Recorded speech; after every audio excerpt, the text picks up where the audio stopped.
નમસ્કાર મિત્રો, આજે ધૈર્ય, સંઘર્ષ અને પરિશ્રમની વાત કરવી છે. મારી વાતની શરૂઆત એક ફિલ્મી ડાયલોગથી કરું છું કે એક ચુટકી સિંદૂર કી કિંમત આપ ક્યાં જાનોગે રમેશ બાબુ. આ તો ફિલ્મી ડાયલોગ છે અને આજે કોઈ ફિલ્મની વાત કરવાની નથી, પરંતુ એક રમેશ બાબુ નામના નાનકડા છોકરાની કરવી છે. ભારતમાં ચેસ અથવા શતરંજની વાત આવે એટલે બે ખેલાડીઓના નામ બધાના મોઢે હોય. એક તો વિશ્વનાથ આનંદ અને પી હરિકૃષ્ણ. આ બંને ખેલાડીઓએ ચેસ અને શતરંજમાં ભારતને ખૂબ ગૌરવ અપાવ્યું છે. હા, હું વાત કરું છું રમેશ બાબુ પ્રજ્ઞાનંદાની. આપ આ વિડીયો જોયા પછી ગૂગલ ઉપર સર્ચ કરી શકો છો. મિત્રો, આ દીકરો નાનો હતો ત્યારે એને કાર્ટૂન જોવાનો ખૂબ શોખ હતો. આખો દિવસ ટીવી ઉપર બેઠો રહે અને કાર્ટૂન જોયા કરે. એની માતા નાગલક્ષ્મીએ એક દિવસ રમેશ બાબુને ટકોર કરી કે બેટા, આખો દિવસ તમે કાર્ટૂન જુઓ છો, કાર્ટૂનમાંથી કંઈ મળવાનું નથી. તમે તમારી મોટી બહેન વૈશાલી પાસે જાઓ અને શતરંજની રમતને શીખી લો. પછી તો વાત થાય શું, એને કાર્ટૂન જોવાનું છોડી દીધું અને શતરંજ શીખી લીધું. 3 વર્ષથી ચેસ રમવાની શરૂઆત કરી અને પછી તો પાછું વળીને જોયું નથી.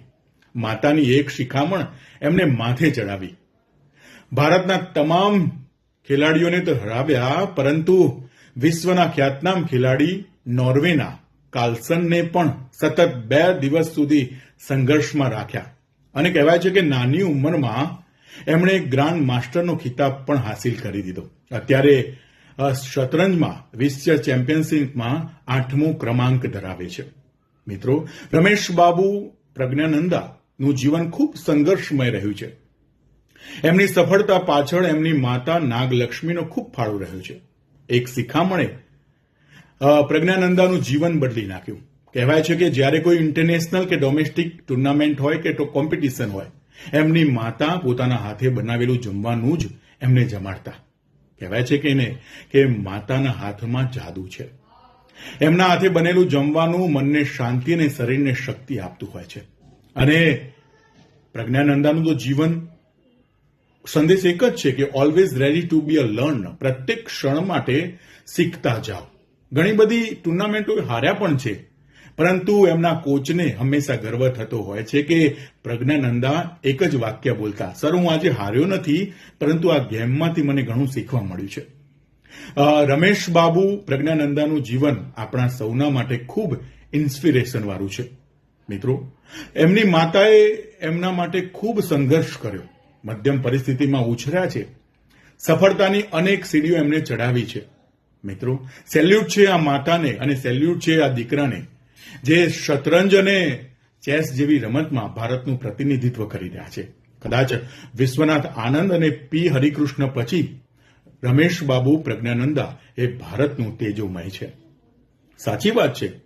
આપણા તમામ બાળકોને પણ રમેશ બાબુના જીવન વિશે જણાવવું ખૂબ જરૂરી છે. ચેસ થકી જ પોતાનું વ્યક્તિત્વ આગળ લાવ્યા. કુટેવો દૂર કરવામાં પોતાની માનો સંદેશો માથે ચડાવીને પોતાનું જીવન સુધારી લીધું. સેલ્યુટ છે રમેશ બાબુ પ્રજ્ઞાનંદાને. અને આપણા બાળકને પણ પ્રજ્ઞાનંદાના જીવન વિશે જણાવીએ. અને 19 વર્ષની ઉંમરમાં જ આશરે 2005માં એમનો જન્મ થયો છે અને 18 વર્ષે તો એમણે આ ખિતાબ હાસિલ કરી દીધો. અત્યારે 19 વર્ષ જેટલી ઉંમર થઈ છે અને ભારતનું પ્રતિનિધિત્વ શતરંજમાં અને ચેસમાં કરી રહ્યા છે. સેલ્યુટ છે રમેશ બાબુ પ્રજ્ઞાનંદાનો.